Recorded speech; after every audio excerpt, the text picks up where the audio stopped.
Bonsoir à toutes et tous. Je suis contente de vous retrouver une nouvelle fois, mais aussi une dernière fois pour notre dernier webinaire consacré à ma carrière, mes métiers, que nous organisons avec Elmo Alumni et Afelio. Je suis Olivia, je fais partie de l'équipe des ressources humaines et plus précisément du recrutement chez NRB. Et nous avions à cœur de pouvoir partager avec vous différents domaines du monde de l'informatique pour pouvoir vous montrer les différentes perspectives liées à ces nombreux métiers. Aujourd'hui, nous sommes consacrés, non pas aux solutions packagées qui était la première édition, mais bien à tout ce qui concerne l'architecture cloud, où Simon va vous parler un petit peu de son expérience. Mais d'abord, quelques mots sur NRB. Donc NRB, nous sommes un service provider IT, qui fait partie du top 3 du secteur ICT en Belgique. On a plus ou moins 3200 collègues, ça ne cesse de grandir puisque nous sommes dans une phase de croissance importante avec une présence qui se développe également puisque nous sommes là en Belgique, au Luxembourg, en France et en Grèce.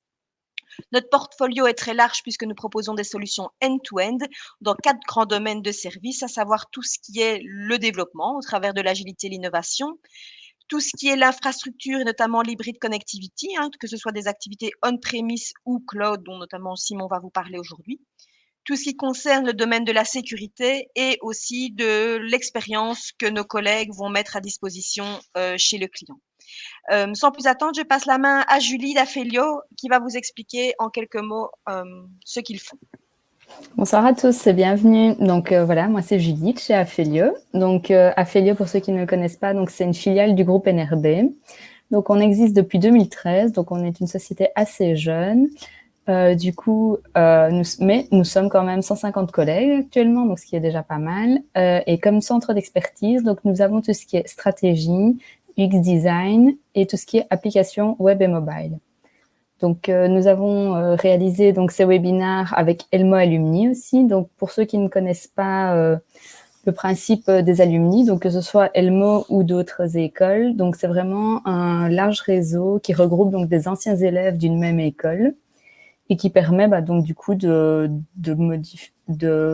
des contacts avec des anciens élèves et des élèves actuels parfois pour justement booster votre carrière. Donc je passe maintenant la parole à Simon qui va vous faire la présentation. Ouais. Bonsoir à tous. Donc je vais me présenter en quelques lignes. Au début, je pensais faire une présentation qui s'orientait plutôt sur ma carrière, puis au final, j'ai compris, suivant les présentations précédentes, que ce qui vous intéressait le plus, c'était la partie technique. Et donc là, en fait, aujourd'hui, juste en quelques mots à propos de mon parcours, donc j'ai commencé à bosser, en 2006 chez Fortis, donc BNP Paribas.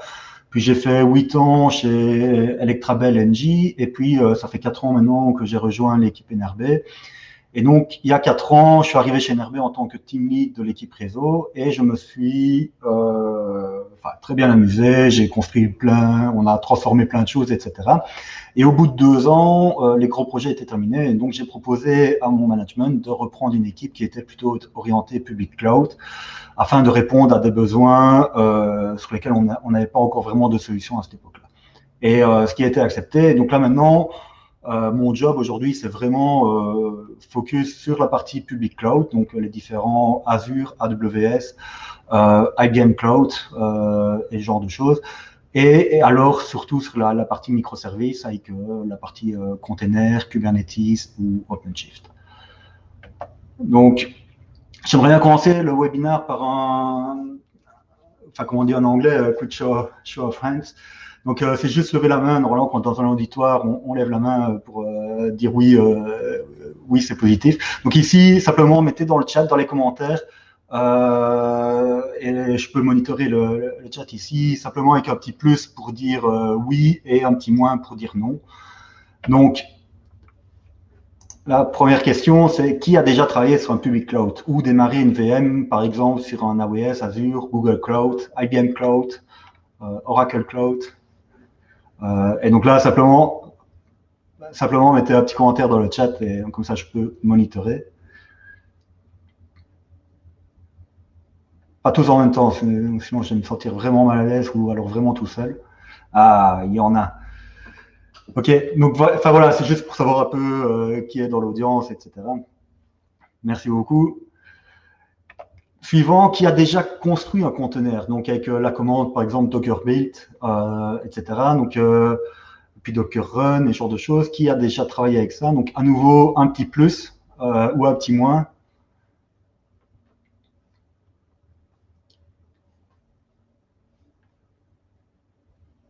D'accord.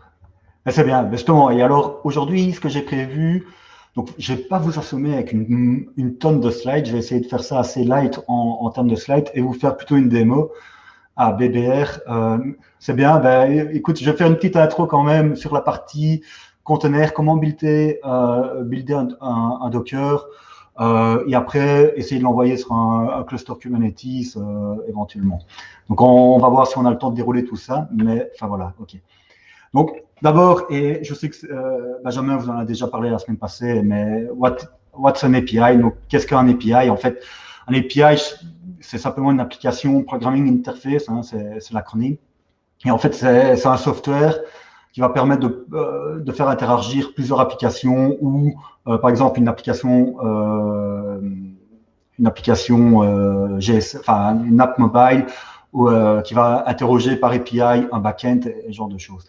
L'avantage de travailler en API, c'est qu'on va pouvoir aussi s'organiser en termes d'équipe, etc. Et par exemple, on va assigner à une certaine équipe ce qu'on appelle des squads. Hein. Donc, on va assigner un squad le travail d'une API.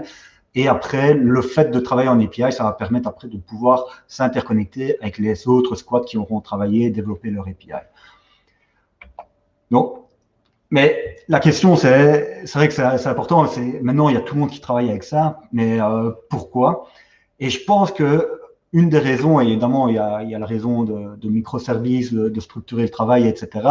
Mais je pense que ça vient aussi de la partie des codes de retour, en fait. Parce que quand on exécute une commande shell, par exemple, sur un Linux ou autre, évidemment, on a les codes de retour, mais quand on fait, par exemple, enfin, quand on scripte certaines choses, quand on fait un bash script qui se connecte en SSH sur un device, etc., c'est pas toujours facile d'avoir un code de retour et de bien savoir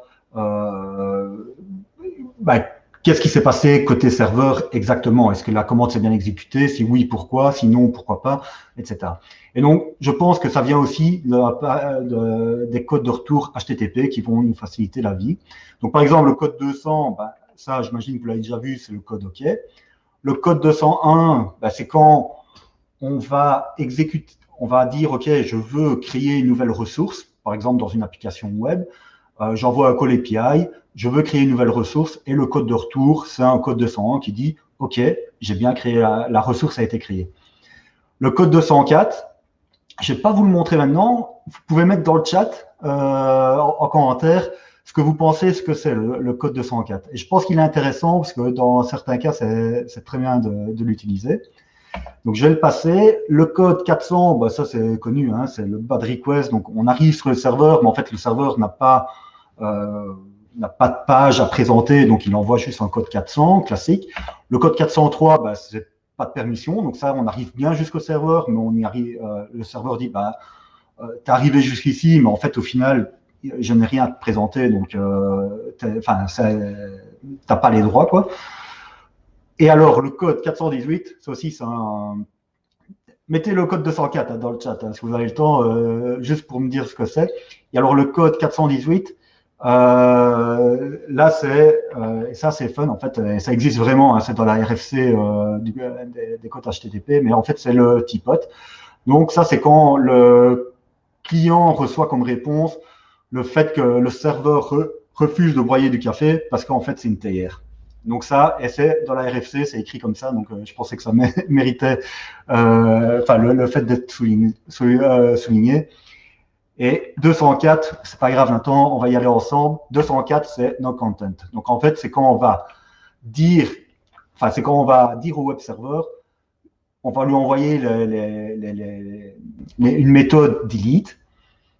J'espère que tu n'as pas googlé pour avoir l'info. Mais donc, c'est quand on va envoyer une commande, une méthode HTTP delete pour lui dire, OK, delete-moi cet objet-là. Et en fait, le code 204 va dire, le serveur, ça veut dire qu'il va renvoyer un code 204 en disant, j'ai délité l'objet et je confirme qu'il a bien été délité. Et alors, il affiche simplement no content. C'est quoi la requête est correcte, mais quel n'impacte rien? Non, pas vraiment. C'est vraiment l'aspect je delete une ressource dans une base de données, un fichier ou quoi, et la ressource, une fois que la commande s'est exécutée, la ressource n'existe plus et du coup, on renvoie un code 204. Mais non, parce que le code, donc je reviens sur la question de... Ah oui, je pense que vous ne voyez pas vos questions. Mais donc le code 204, c'est quand la requête est correcte, mais qu'elle n'impacte rien. En fait, pas vraiment. C'est vraiment orienté sur l'objet qui est délité. Enfin, ouais, c'est vraiment orienté là-dessus. Mais par contre, on doit passer, ouais, c'est ça que je voulais dire pour répondre à Lucas. C'est ça que je voulais dire, c'est que donc le no content, c'est on doit lui passer un body qui va lui dire, ok, je veux supprimer cet objet-là. Et alors là, il y a selon le web server ou le call API, on va avoir un body plus ou moins complexe. Et en parlant de body plus ou moins complexe, ici, c'est un screenshot. Je ne sais pas si vous avez déjà utilisé Postman, mais j'espère que oui. Donc Postman, c'est un agent qui va permettre d'envoyer des calls API et après de structurer tous les calls API qu'on fait dans un programme, et ça permet après éventuellement de les partager en équipe et ce genre de choses. C'est un outil gratuit. Le partage en équipe est payant, mais du coup, c'est quand même c'est quand même intéressant à utiliser ce genre d'outil. Ça permet de mieux structurer son travail quand on travaille en API. Donc là, par exemple, ici, on voit que dans la barre d'adresse, on lui passe une URL. On va mettre, après, il y a bien sûr toute une question d'autorisation, etc. Mais du coup, on va lui passer, après, dans le message body, on va lui passer un fichier JSON dans lequel on va lui dire, OK, je veux créer, par exemple, ici, c'est sur Management Azure, on va lui dire, ça, c'est vraiment l'URL qu'on doit appeler et qui attend un certain fichier JSON pour créer une VM. Donc ça, c'est un API qui est présenté sur Azure. Et alors, le fichier JSON qu'il attend, ça va être quelque chose comme ça. Donc, on va lui dire, OK, je veux créer une VM à East-US, donc aux États-Unis. On va lui donner un petit nom à la VM. On va lui passer, par exemple, la taille de la VM. Par exemple, ici, c'est 4 vCPU, 16 GB de RAM, par exemple. On va lui passer l'OS qu'on souhaite qu'il tourne. Et donc là, ça va être un Ubuntu, par exemple. On va lui passer ici, par exemple, la partie credential, lui dire, OK, je veux m'authentifier en mode en clé SSH, etc. Et donc, à chaque fois qu'on va vouloir créer une VM, par exemple, sur Azure, on va devoir remplir ce fichier JSON-là, le modifier à bon escient et exécuter la commande. Et une fois que le call va être envoyé, on va recevoir un code de retour qui sera un code, par exemple, 201 s'il est créé. Si on modifie quelque chose, ça va être un code 200. Quand on fait un put et qu'on modifie une donnée, il renvoie un code 200. Et c'est ce genre de choses. D'accord? Je regarde vite dans le chat, voir s'il n'y avait pas une question. Donc, non, ça va, OK. Donc, ça, c'est pour la partie les call API. Donc là, c'est avec Postman. On pourrait très bien faire ce genre de choses en Python, enfin, peu importe. Il y a plein de logiciels pour faire des call API. On peut faire, dans n'importe quel langage, en fait, même en Java, etc. Le truc, c'est que à chaque fois qu'on va vouloir envoyer un call API, il faudra modifier un fichier JSON qui est ici et qui peut être relativement complexe à mettre en place. Donc, exactement, ça peut être complexe. Donc, le but, pour essayer de simplifier ça un peu, c'est vraiment la partie infrastructure as a code. Et donc là, il y a aussi une masse de tooling qui permettent de faire ça. Chez NRB, on essaye de s'accrocher un peu à la partie Terraform et Ansible. Et donc aujourd'hui, ce que je voulais vous montrer, c'était vous montrer en tout cas un peu de Terraform et un peu d'Ansible. Donc ici, c'est la partie Terraform. Et en fait, donc le fichier JSON qu'on a vu tout à l'heure est représenté en Terraform uniquement avec le code qui est ici sur la droite de l'écran. Et donc, en fait, ici, on va simplement lui dire, OK, je veux créer ici sur Azure, hein, mais si on va sur AWS, Google Cloud, etc., c'est presque la même chose au final. Mais ça change quand même. Donc, il faut quand même modifier toute la partie code Terraform. Et donc, ici, on va créer une virtual machine sur Azure et on va lui donner certains paramètres. On va lui dire que c'est le standard des S1, V2, 4 vCPU, 16 GB de RAM. On va lui dire que c'est un serveur Ubuntu, version 16. On va lui passer un disque, peu importe. Et là, ici, on va, par exemple, l'OS Profile, on va lui dire que c'est un utilisateur test admin qui va devoir créer et le password 1, 2, 3, 4, point d'exclamation. On va lui dire qu'il doit désactiver le fait que, enfin, qu'il ne doit pas désactiver le fait qu'on peut s'authentifier avec un mot de passe. Et alors, on va lui passer, par exemple, des tags. Et donc ça, au final, ça représente tout le fichier JSON qu'on avait vu précédemment. Et en tout cas, pour moi, c'est beaucoup plus lisible de lire ce type de fichier. Je comprends ce que je dois modifier, etc. Je comprends la structure, c'est vite fait.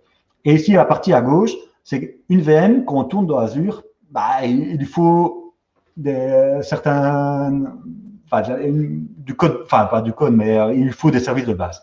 Et donc, typiquement, une VM, elle doit atterrir dans ce qu'on appelle un ressource group. Et donc, en gros, quand on arrive dans Azure, on va créer ce qu'on appelle un tenant. Et puis, à l'intérieur, on va créer un ressource group. Et puis, à l'intérieur de ce ressource group, on va créer un virtual network, donc ce qu'on appelle un VNet. On va lui passer une plage d'adresse IP, 10/16 par exemple. Ensuite, à l'intérieur de ce subnet, on va pouvoir créer des subnets. Donc, si vous avez déjà travaillé sur des routeurs, etc., moi j'associe la partie VNet à une VRF qui a plusieurs VLAN à l'intérieur. Et donc ici, les subnets font partie d'un VNet. D'ailleurs, vous pouvez voir ici qu'on va lier, par exemple, ici on va dire au subnet qui fait partie du resource group qu'on a créé ici. On va lui dire également qu'il doit faire partie du VNet qu'on aura créé ici. Hein. Donc vous voyez, on lui dit que le nom du virtual du VNet, c'est un objet Azure RM Virtual Network, .main, donc il va récupérer le nom qui est ici, et il va récupérer la properties name de cet objet-là. Et alors, il va simplement lui assigner un IP range qui doit bien sûr faire partir de cette IP-là. Donc, si on essaye de créer, par exemple, ici un subnet en 192, 168 quelque chose, alors qu'ici on attend du 10 quelque chose, là il y aura une erreur, il va générer une erreur. Donc ici, après on va créer simplement une interface et les interfaces vont être attachées et on va voir ici qu'on va dire à la virtual machine qu'elle a besoin d'une interface, elle peut en avoir plusieurs, hein, donc c'est pour ça qu'on lui passe un arrêt. Et là on récupère l'ID et pas le nom, mais enfin peu importe. Et voilà. Et alors, par exemple, ici, on va également lui passer.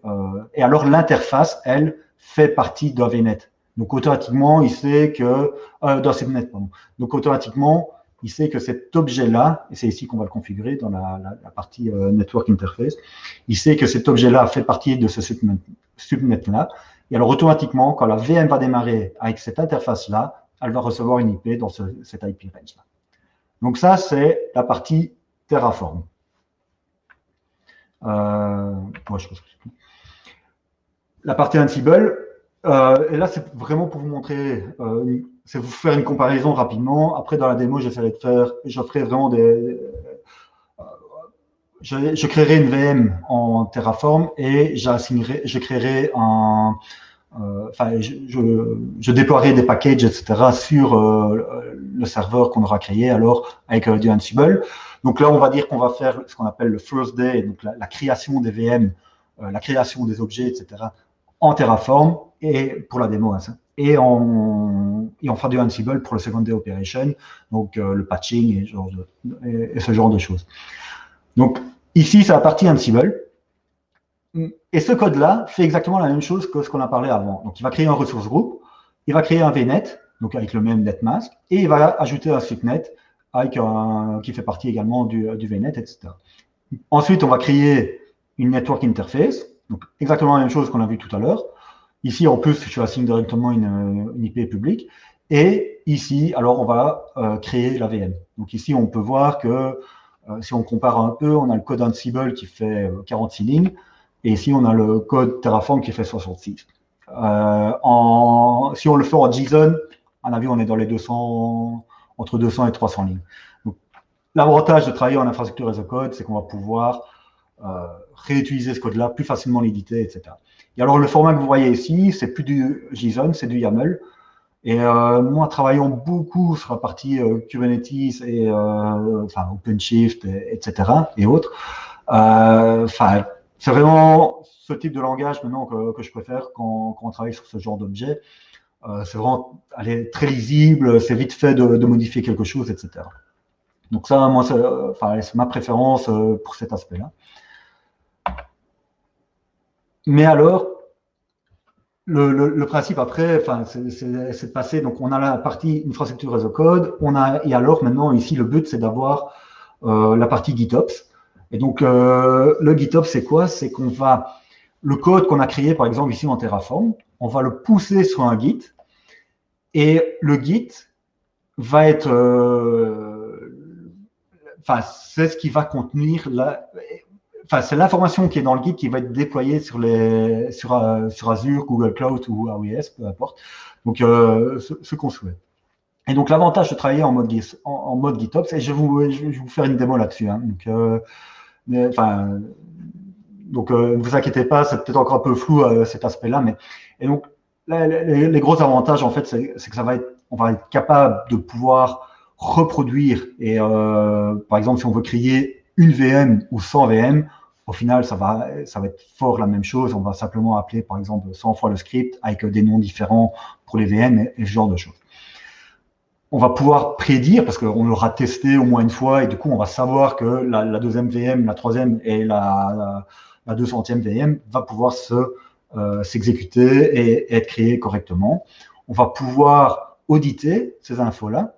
Donc, vu qu'on est dans un Git, on va faire des Git push, etc. Et à chaque fois qu'il y a un Git push, ça va triggerer un event qui va déployer un service. Et ça va être bien sûr accessible pour la partie audit et ce genre de choses. Donc, sans plus attendre, on va passer en mode démo. Je pense qu'on a déjà assez parlé. Je vois que l'heure tourne. Et n'hésitez pas, si vous avez des questions, posez ça dans le chat. Donc, ici, le but, c'est qu'on va créer un ressource groupe qui s'appelle Elmo en Terraform. Donc ici, c'est le portail Azure, hein, donc déjà au cas où. Là, je suis dans la souscription NRB Azure Admin, hein, donc c'est ce que nous, on gère au quotidien chez NRB. Et on a voilà. Donc là, ici, on n'a pas de ressource groupe qui s'appelle Elmo et on va travailler là-dedans. Donc le but, c'est de déployer ça en mode Terraform. Donc, ce qu'on va faire, et vous allez voir, hein, donc ici, j'ai simplement, c'est plus ou moins le script. J'espère que vous voyez bien, je vais peut-être zoomer un petit peu, hein, en fait.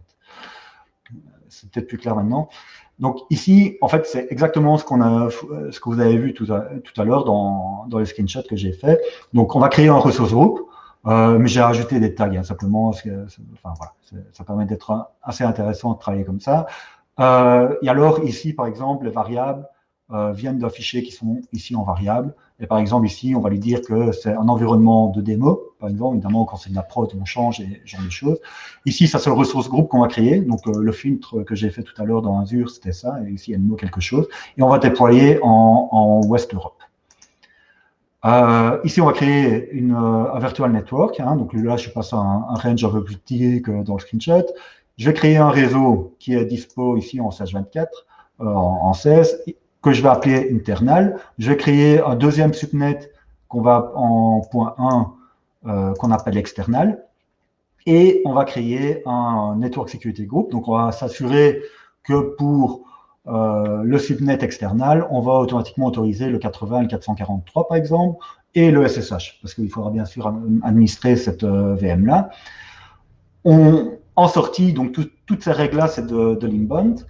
Et puis, on va associer le security group au VNet. Donc, on va récupérer le security group. Et chaque fois, moi, j'appelle mes objets main parce que, parfois, on change, mais au final, comme ça, c'est toujours la même chose et c'est facile de réutiliser du code. Donc, on va appeler l'objet Network Security Group. Donc, là, il fait référence à cet objet-là, le main. Donc, il va prendre toute cette partie security group et il va récupérer l'ID et l'associer ici et l'associer ici au subnet external. Et donc voilà, dans ce cas-là, parfois j'utilise pas toujours main. Donc là, j'utilise le nom d'objet que j'ai créé, comme ça c'est plus clair après quand on écrit le code Terraform. Et alors les codes Terraform, c'est simplement un .tf, juste pour info. Ensuite, on va créer une adresse IP publique et on va créer une interface à laquelle on va attacher alors l'adresse IP publique qui est ici. Donc là, on crée une IP publique en mode statique. On ne veut pas que l'IP publique puisse être modifiée. Et on va attacher à l'interface l'IP publique. Là, par contre, l'IP interne, la private IP, en fait, dans le subnet, elle peut être dynamique. Donc, elle va être assignée par DHCP. Ici, on va créer la virtual machine en tant que telle. Et là, on a, par exemple, le CentOS, etc. Donc, sans plus attendre, on va lancer, je fais une modification, on va lancer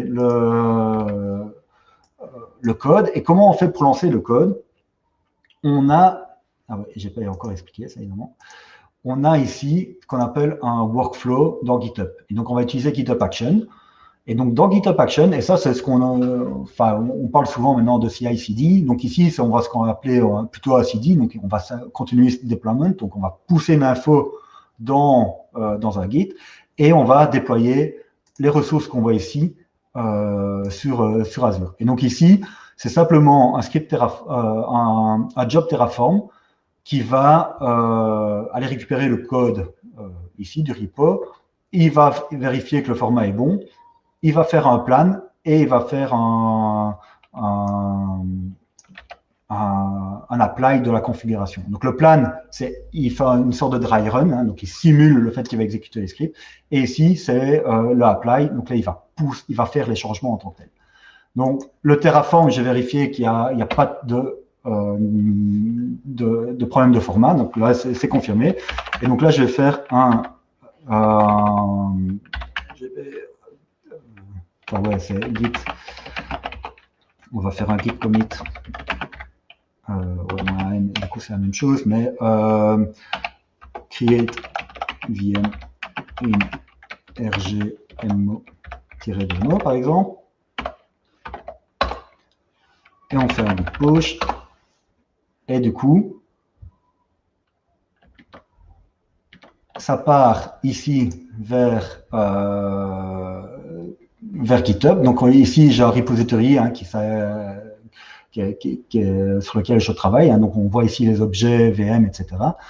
On a ici, avec l'action, automatiquement, vu que j'ai fait un push sur la branche master, il va il a déclenché un pipeline et qui va déployer une ressource. Et donc ici, on va voir qu'il va faire un init, il a déjà fait le plan, et il est en train de créer la VM en tant que telle sur Azure. Donc là, par exemple, on a ici, là, il a vérifié le format, donc c'est la commande que j'ai exécutée tout à l'heure. Il va initialiser le repository et enfin le code Terraform. Et donc, entre autres, ici, ce que j'utilise, c'est le Azure RM. Donc ça, c'est ce qu'on appelle en Terraform un provider. Donc on va lui dire, OK, je vais utiliser le provider Azure RM qui est fourni par Azure et HashiCorp, qui est la boîte qui a créé Terraform. Et donc, on lui dit que c'est la version 2.47. Et alors là, il va, ici, de son côté, commencer à créer tous les objets. Et alors, on voit qu'il est en mode creating. Par exemple, il va créer un resource group. Donc, si maintenant je viens ici, on va voir que normalement, on a un resource group Elmo create VM qui est apparu. Et donc ici, on a les différents objets qui sont en train d'être créés par Terraform. Et alors, au fur et à mesure, il va le faire dans l'ordre qu'il a vu dans le fichier. Et donc, il va créer le resource group. Il va créer, par exemple, ici, on voit le VNet, le Virtual Network Name. On va, le Virtual Network, les différents subnets, l'interne et l'externe. Et puis là, il est en train de créer la Virtual Machine. Et donc, pour tout ça, on est ici. Il commence à créer le VNet, il a créé le VNet. Donc là, on parlait dans l'objet, hein, c'est l'objet dans Azure. On a l'adresse space ici, le 10S, ce que je vous ai montré dans la partie Terraform. Et alors, on a ici les subnets qu'on a créés, l'internal et l'external. On voit que sur l'external, on a créé un Network Security Group qui est en fait une sorte de, ce qu'on peut appeler une sorte de firewall. Et alors ici, on voit dans le le firewall en question, qu'on a ouvert le port 400, le port 80, le code 443, et on a autorisé le SSH. D'accord? Donc, une fois qu'il est arrivé ici, on retourne, on vient ici. Et donc là, il est en train de créer la VM. On voit qu'il a déjà créé. Il a créé l'interface IP publique, enfin l'IP public, pardon. Et alors, là, il est en train de finaliser le fait de créer la VM. Donc, on va laisser terminer. Ça prend normalement quelques minutes.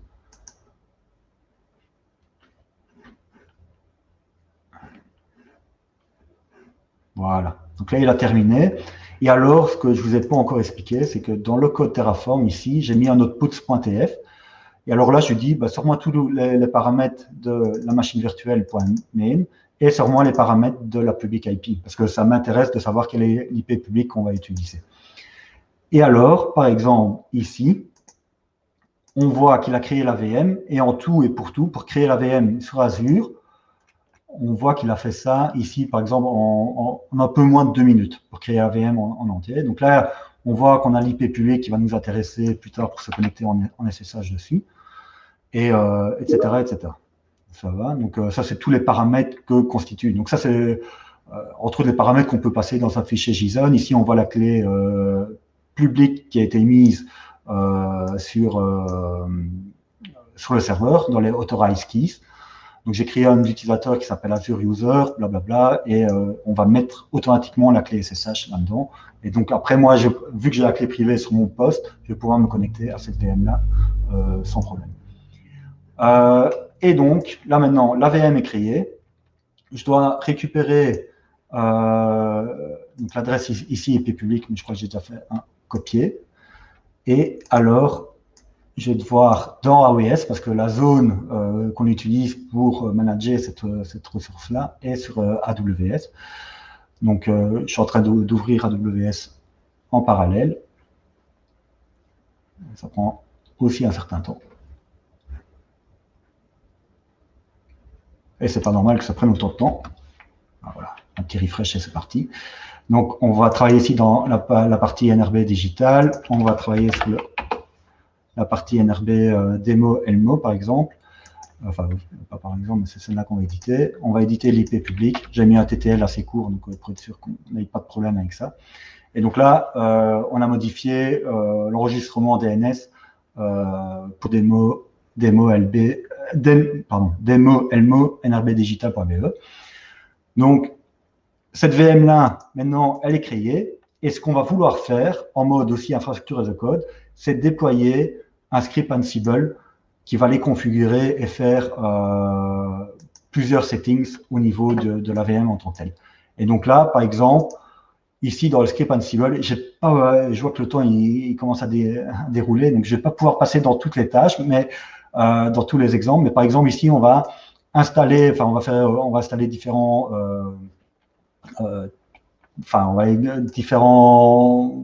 par exemple, on va installer le Python, le certbot et des choses comme ça. On va configurer le firewall D au niveau de la VM. On va installer Nginx, on va installer du PHP. On va installer le certbot qui va permettre d'avoir un certificat gratuitement sur sa VM. On va installer un composer, ce qui permet d'installer des librairies supplémentaires et des packages avec Composer. On va installer les commandes Git, on va faire des commandes au niveau Nginx et ensuite on installe Podfix, on installe AWS CLI, etc. Donc on installe plein de modules, tout ça à travers différentes tâches qui se retrouvent ici. Et donc je vais déjà l'exécuter parce que ça prend un certain temps. Et donc si je viens ici, hop, voilà. Donc là, on va faire un Ansible. Donc ici, je suis dans mon répertoire Ansible en question. Et alors, on va faire Ansible Playbook. Ansible Playbook. On va lui donner le fichier main.yaml. On va lui dire qu'il doit utiliser l'inventory. Et alors, pourquoi je vous dis ici, c'est pour ça que c'était important d'avoir le DNS qui était mis correctement. On doit s'assurer qu'au niveau DNS,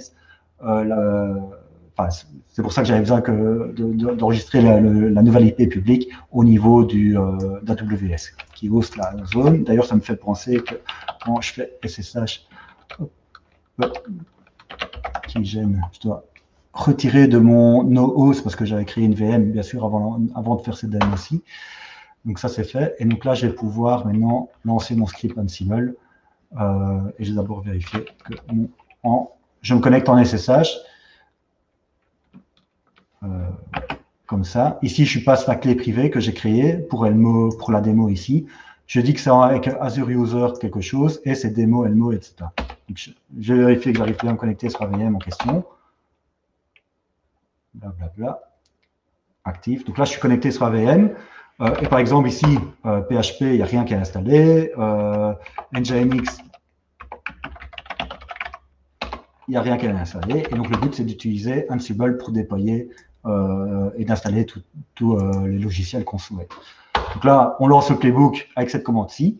Et alors, il va se connecter. Il va aller lire le fichier inventory qui se trouve ici. On va lui dire qu'on peut installer, par exemple, la version PHP 7.4.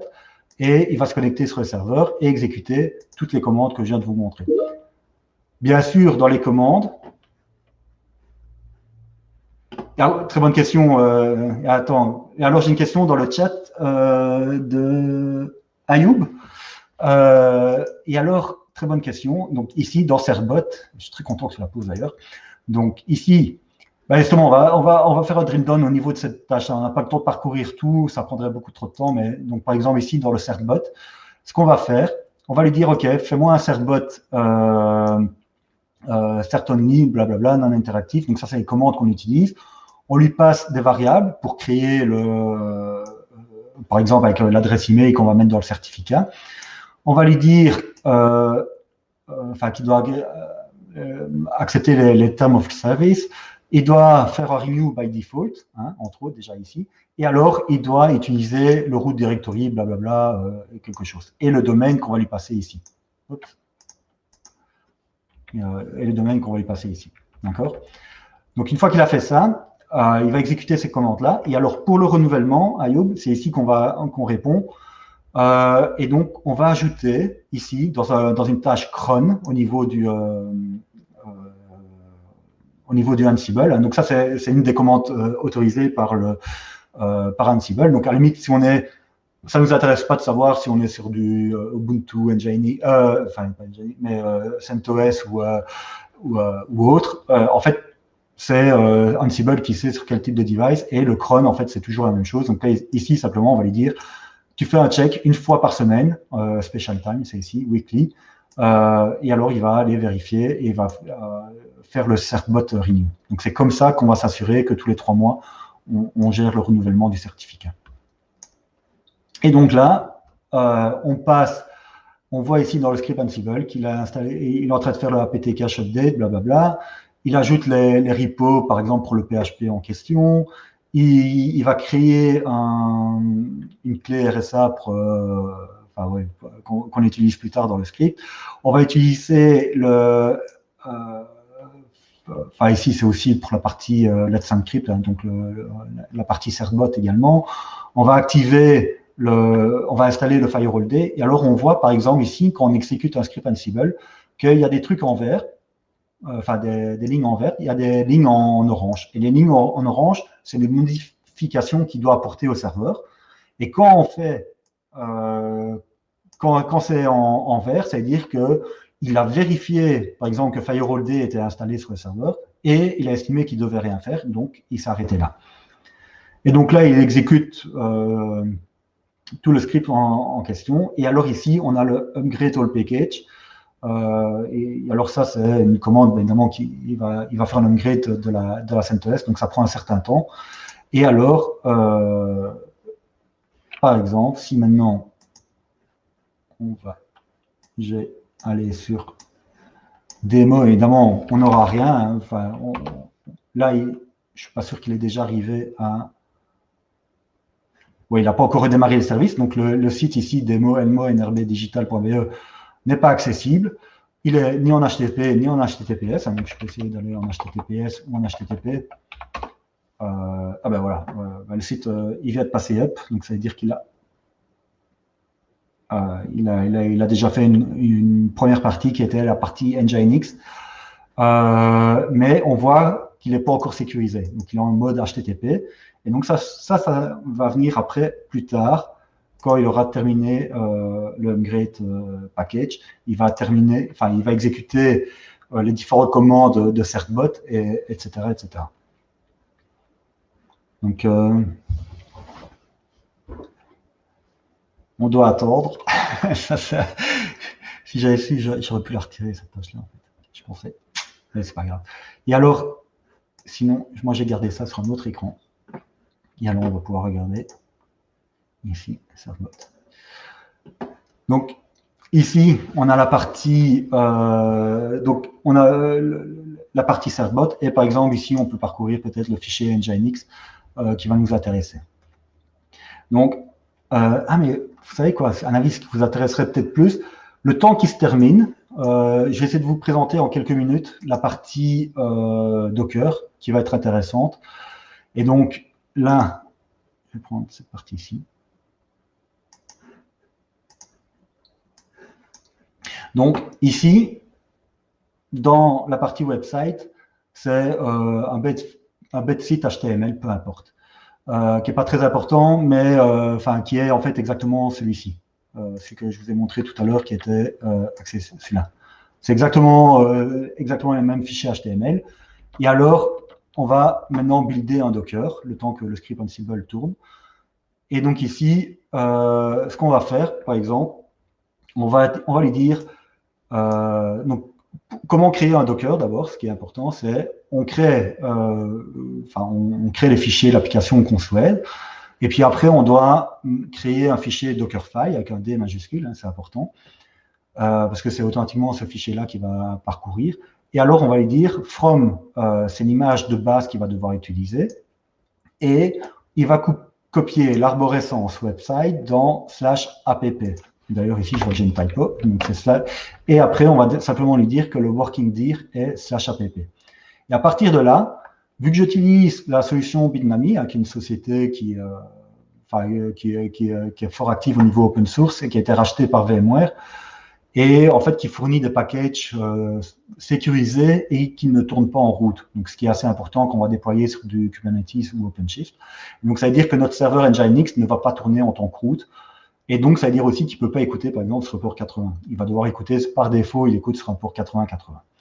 Donc ici, maintenant, ce qu'on va faire, pour builder cette image-là, donc ici, je suis dans mon directory, j'ai mes fichiers website qui sont ici, ce que je vous montrais tout à l'heure dans l'arborescence. Et alors, maintenant, ce qu'on va pouvoir faire, c'est builder l'image en tant que telle. Donc, pour le moment, si je fais un Docker Images, j'ai aucune image qui est ici. Et donc, on va faire un Docker build. On va lui passer... on va taguer l'image simplement en disant, on va dire par exemple, my open one page HTML. Et on va lui dire qu'il doit faire ça dans le current directory. On lance ça. Et alors là, en fait, il va exécuter les instructions qu'on voit dans le fichier Docker. Donc, il va dire, OK, je vais aller télécharger l'image Nginx. Je vais copier mon directory website, le contenu de mon directory website dans /app et je vais lui dire dans le working dir que l'application tourne dans le /app. Donc, simplement en faisant ça, hop, il démarre, il va télécharger l'image en question. Et alors, on voit vraiment ce qu'on appelle les layers au niveau Docker. Donc, il va télécharger l'image Bitnami Nginx, il va copier le directory et il va dire que c'est un working dir /app. Donc là, maintenant, ce que je peux faire, par exemple, si je veux exécuter ce Docker-là, c'est docker run-name. Ah oui, donc là, d'abord, ce qu'il a fait, c'est, si je fais un Docker Images, on voit qu'il m'a créé un Docker qui s'appelle my-onepage.html. Donc là, maintenant, je vais pouvoir l'exécuter simplement en exécutant docker run-name on va lui donner un nom. Donc, on va dire, bah, c'est OnePage HTML, par exemple. On va lui dire que c'est un démon. On lui dit que le port, il doit l'exposer sur mon laptop, sur le port 80, mais que le container écoute sur le port 80-80. Et on va lui dire qu'il doit utiliser l'image My OnePage HTML. Donc, on fait ça. Et en fait, ici, il va démarrer ce qu'on appelle un process.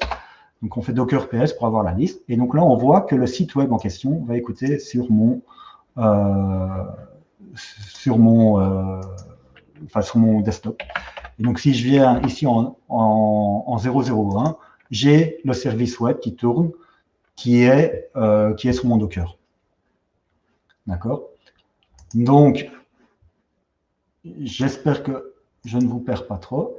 Et alors, ah bah justement, on a eu un problème dans l'exécution du script Ansible, mais c'est pas grave, ça arrive. Too many already issue on exact same domain. Ouais, donc en fait, pour préparer la démo, j'ai utilisé trop de fois, et une fois de trop, parce que j'ai encore exécuté ce matin pour être sûr que ça se passait bien, et j'aurais pas dû en fait. Et donc là, il râle parce qu'il y a eu trop de fois le même certificat qui a été généré sur ce domaine-là. Mais bon, c'est pas grave, vous avez compris l'idée, c'est qu'après, bah, le serveur web en fait a été déployé automatiquement.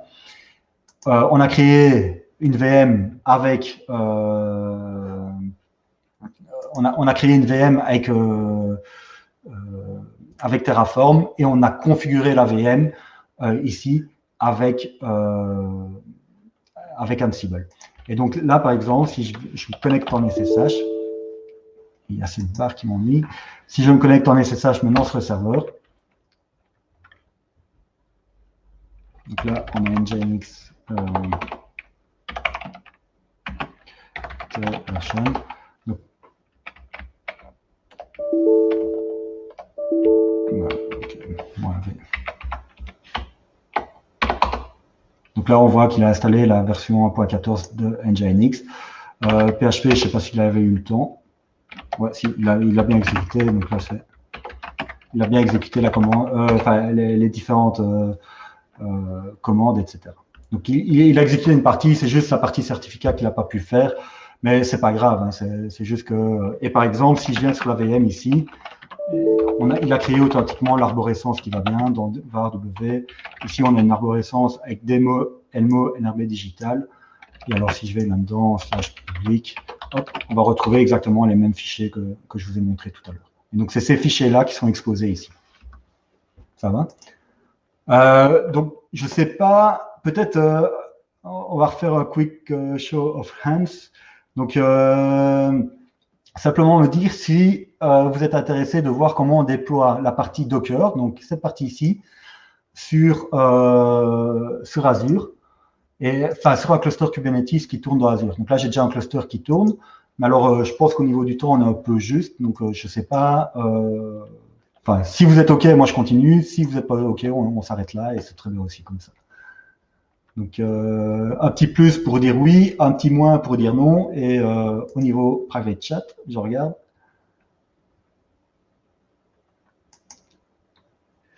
Ouais, je peux. Donc, mais voilà, je pense qu'on va en rester là. Si éventuellement, si ça vous intéresse plus tard, enfin, revenez plus. Bah, OK. Si c'est OK pour le private.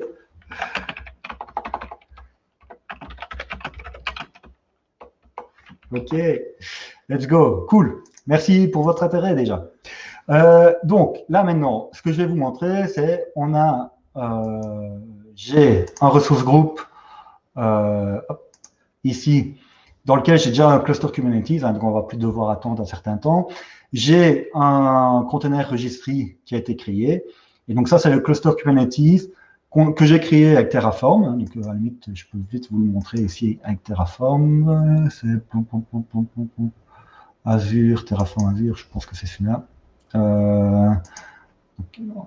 Hop, on va aller dans l'action. Hop, create Azure VM. Je ne suis pas sûr que c'est le nom par contre. Ah ouais, non, ça c'est encore un autre test. Enfin, c'est pas grave. Normalement, je devrais pouvoir retrouver comme ça. Créer tripo, Azure, créer les external. Ouais, c'est pas grave. c'est un cluster qu'on a créé avec Terraform. Et donc ici, on a le container registry sur lequel on va pousser notre image Docker qui tourne par exemple ici en 127.0.0.1. D'accord? Donc elle tourne toujours là sur mon laptop. Donc je vais prendre cette image-là, ce Docker-là, et je vais la pousser dans le container registry. D'accord? Et donc pour ce faire, on vient ici. Donc j'avais préparé ici. Donc ça c'était mon troisième tab. Donc on a ici le Docker. Donc si je fais Docker Images, on a la fameuse image en question qu'on va en fait simplement devoir taguer pour faire en sorte que, pour lui dire que cette image-là, on va la pousser sur le container registry. Et alors, comment on fait ça? On vient ici, et ici, on a le ACR démo. Et alors ici, on a le login server, et ça, cette information-là est importante. C'est là-dessus qu'on va pousser l'image Docker en question. Donc, on vient ici.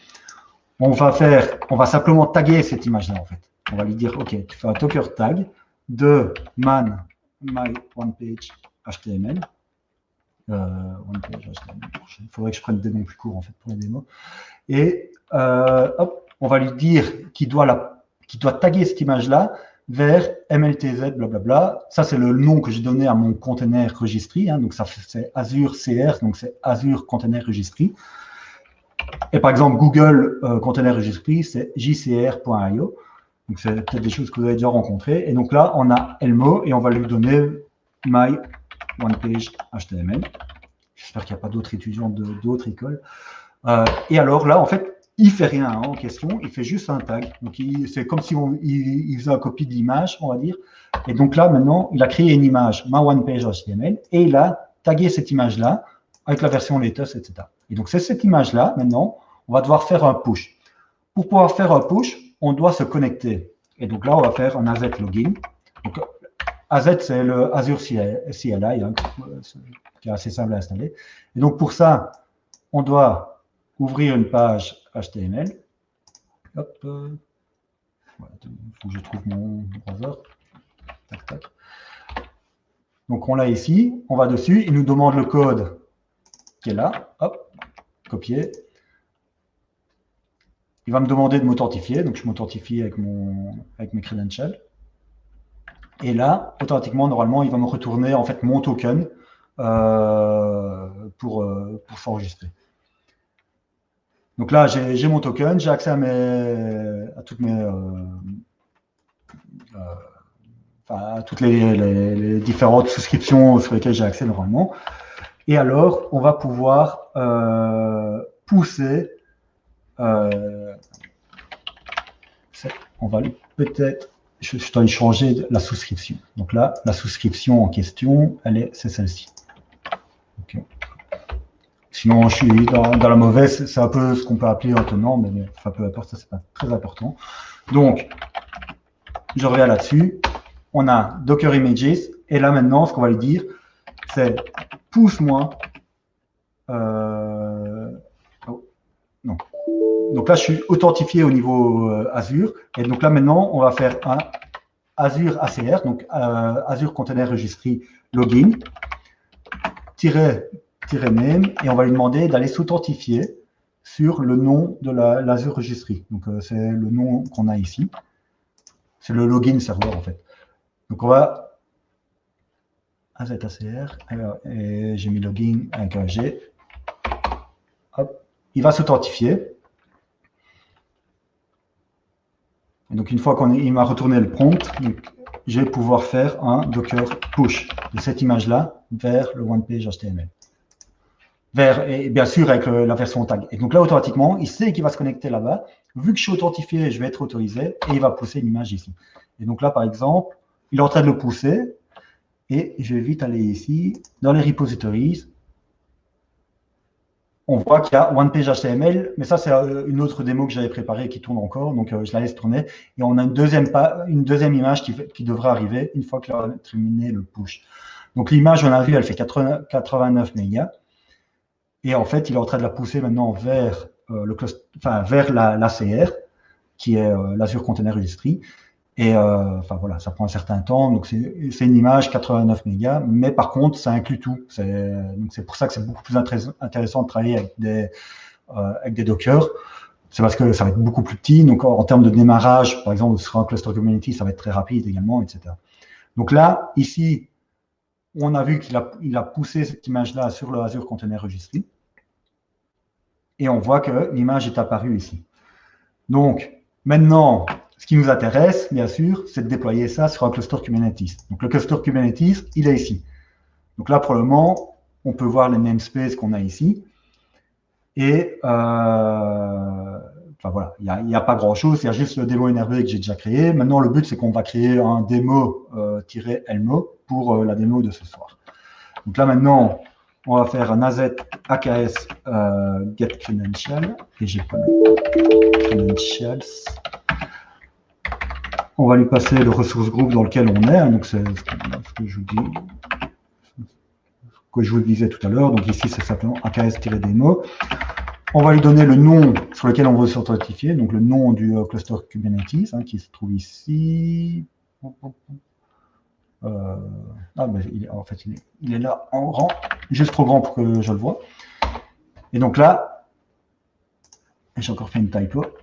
Il n'y a qu'un seul credential. Alright, yes. Et donc là maintenant, si je fais avec les commandes Kubernetes, c'est kubectl get namespace par exemple. Et ça, les namespaces, c'est une sorte de projet qu'on peut appeler ça sur Kubernetes.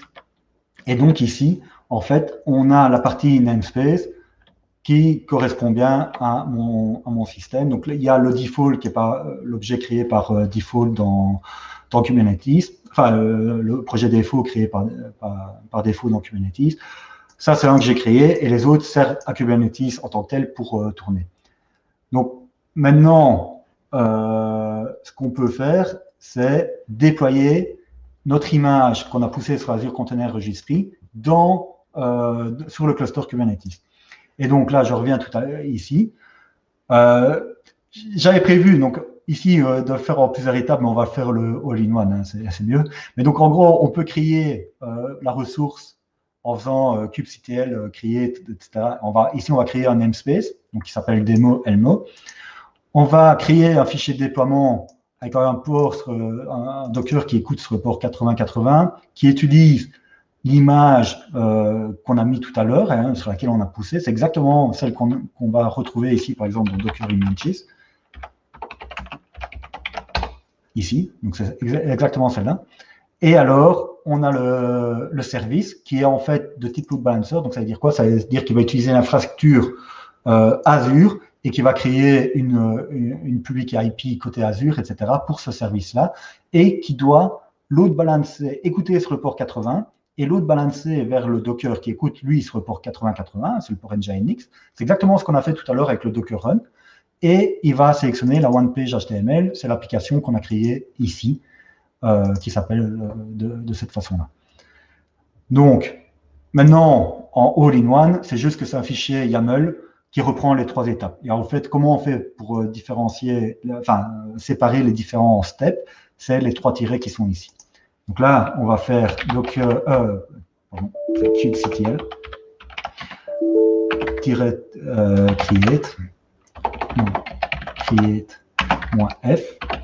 et on va lui dire, c'est dans le répertoire Kubernetes, et je vais lui passer le 04. Et alors, là, il a créé toutes les ressources. Donc, il a créé le namespace, démo elmo.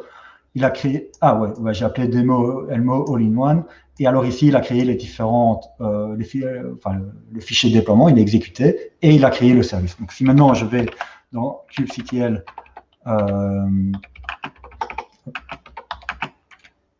getNS, normalement, on aura un démo elmo all-in-one. Si je fais getpod -n pour préciser le namespace, donc on va lui dire combien de, pas combien, mais dans quel namespace on veut qu'il écoute. Enfin, pas qu'il écoute, pardon. Dans quel namespace il doit afficher les pods. Donc, c'est -n pour spécifier le namespace. Et alors ici, on va simplement, par exemple, ce qu'on peut faire, c'est, ce qui va nous intéresser, c'est svc service -n et on lui passe le démo Elmo all-in-one. Et alors là, ici, on a une IP publique qui a été assignée authentiquement par Azure. Donc, si on vient maintenant au niveau de l'interface, on va pouvoir aller dessus. Et alors, il écoute sur le port 80. Et donc là, c'est la version, on est sur Azure qui écoute dans Kubernetes. Et donc, par exemple, ici, c'est juste une représentation de ce que j'ai de vous montrer en CLI. Mais donc ici, c'est démo Elmo, blablabla. On voit, par exemple, au niveau des services, qu'on a des trucs qui nous intéressent. Par exemple, ici, le OnePage HTML qui nous intéresse. Et c'est bien cette application-là qui tourne sur Kubernetes dans Azure. Donc, voilà, je ne sais pas si vous avez des questions ou pas. Mais voilà, ça conclut un peu ma présentation. Et j'espère que ça vous a plu. Et voilà. Donc, je rends la main à Julie. Et désolé pour Merci Simon. un maximum 40 minutes. C'est plutôt respecté quand même, allez, on va dire. On va passer aux questions du coup. Il y en a une, je ne sais pas si tu as répondu, parce que je n'ai pas vraiment le contexte. C'est Lucas qui demandait si on utilise Azure et AWS en même temps. Mais du coup, je me doute qu'il y a peut-être un contexte plus particulier quand tu présentais. En fait, on utilise, oui, on utilise les différents public cloud chez NRB, donc AWS, Azure, ça c'est les deux principaux. On utilise aussi un peu d'IBM Cloud. Mais oui, on utilise les deux en même temps, mais évidemment pour des raisons différentes, pour des clients différents. Donc NRB, c'est service provider, donc on va fournir des services à différents clients sur les différents public cloud, c'est clair. Et donc en général, on va plutôt utiliser AWS pour la partie, pour la partie tout ce qui est plus haut dans les couches. Donc par exemple, je ne vais peut-être pas rentrer trop dans les détails ici, mais on va utiliser, et alors sur Azure, on va plutôt créer des VM et des choses comme ça, ce qu'on appelle le mode IaaS. Merci. Donc, question suivante. Avec quel public cloud travaillez-vous le plus? Du coup, je pense que tu as quand même un peu répondu. On passe un peu en revue les mêmes points. Gérez-vous des clusters Kubernetes dans les data centers de NRB? Donc ça, effectivement, on a. Alors sur la partie on-prem, on gère des clusters. Allez, on va pas dire. On gère du Kubernetes, mais qui est habillé par Red Hat. Donc on gère des clusters OpenShift. À terme, le but c'est de pouvoir faire ça également sur du VMware. Dans la nouvelle version, ils importent directement des clusters Kubernetes dans la version 7.0. Et donc, on va certainement utiliser aussi cette solution-là et pouvoir délivrer des services de type Kubernetes à nos clients, directement dans nos data centers. D'accord, merci. Donc, est-ce que ça vaut le coup de mettre un Kubernetes pour une application classique 3 tiers?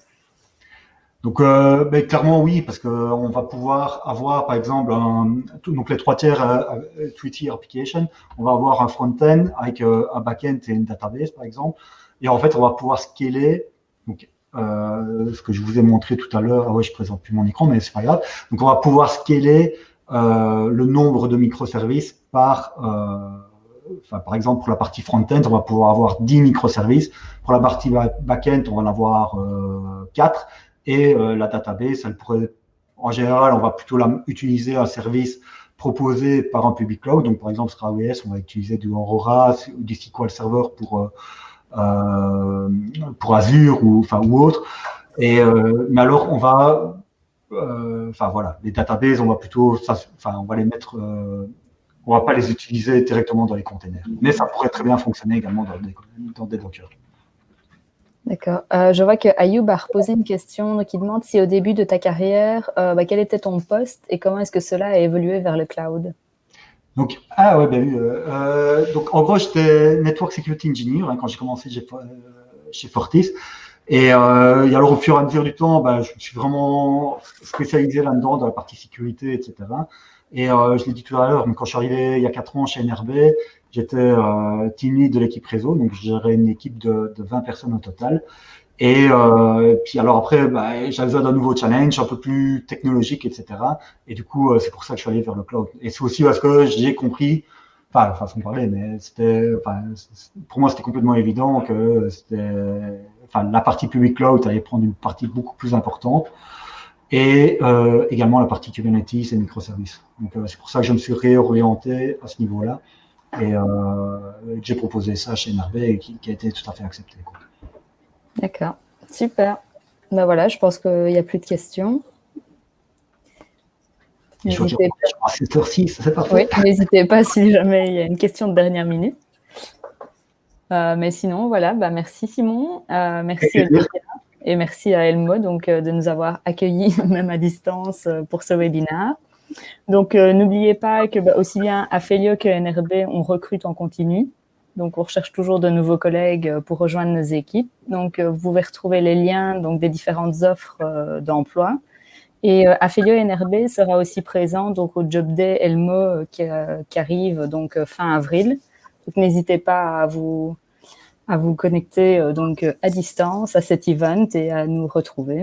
Donc, voilà, merci à tous pour votre présence et à très vite. Et attention, n'oubliez pas qu'à la fin, il y a une petite vidéo NRB encore à regarder.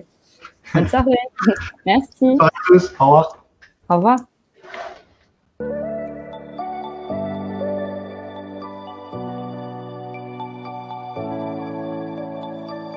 Depuis mon arrivée chez NRB, j'ai eu la possibilité d'exercer différentes fonctions. Ces différentes fonctions m'ont permis de grandir. J'ai gagné en compétences. Ce que j'ai le plus appris, c'est à avoir confiance en moi, à devenir indépendante. On a eu un programme de formation très ciblé qui nous a été donné par NRB lors de notre arrivée. Ici, on travaille fort en donnant des objectifs. Parfois, ça peut faire peur parce qu'on nous lance sur des missions où on se dit « j'ai jamais fait ça ». Puis au final, ça se passe bien, on prend confiance en soi et à la fin du projet, quand le client est content, on est d'autant plus fiers d'avoir réussi ce challenge. Il faut savoir que chez NRB, il y a beaucoup de métiers différents. Avec toutes les compétences qu'il y a dans le groupe, on trouve toujours quelqu'un pour nous aider et pour mener à bien la mission. Je travaille avec des équipes pluridisciplinaires et justement, c'est ce que j'aime, c'est ce qui me drive, avoir des tâches variées tous les jours. J'ai appris énormément depuis que je suis chez NRB. Moi qui n'avais pas un background qui était IT, j'ai pu développer déjà beaucoup de connaissances et beaucoup de compétences, mais la route est encore très longue. J'avais une formation à orientation business et gestion, donc j'avais aucune connaissance au niveau de l'IT. Je suis monté en puissance petit à petit et maintenant j'adore ça, donc je le conseille à tout le monde.